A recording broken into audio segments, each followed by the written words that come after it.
The details that are coming as confirmed in the Liverpool FC incident. The Liverpool Football Club has released a statement. They have stated that they are in direct contact with the Merseyside police regarding the incident on the Water Street, which has occurred towards the end of the trophy parade. Offering full support to the emergency services and local authorities, the Liverpool FC has stated that their thoughts and prayers are with those who have been affected. Arzu. Now, the statement has been released by the Liverpool FC, and this is what we are learning next. Solidarities are pouring in. Arzu, what are you picking up as the statement officially has come by the football club as well?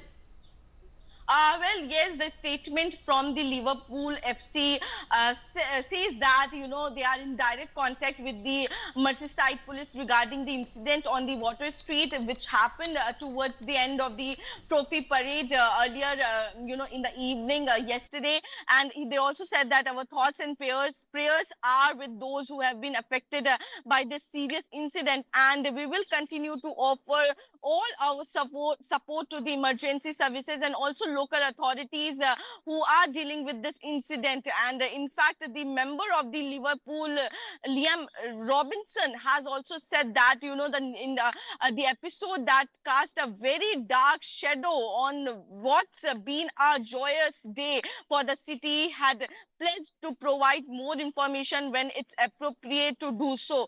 So yes, happening joyful event turned into the sadness after the car, run over the people, and everyone at the Premier League is shocked by the appalling event in the Liverpool this evening. And also, our heartfelt thoughts go out to all those injured and affected.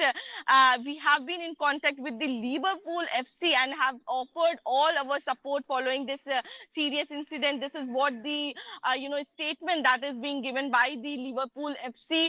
And in fact, this follows the statement from the Liverpool FC, which reads that they are in direct contact with the Merseyside police regarding the incident on the Water Street, what happened towards the end of the trophy parade.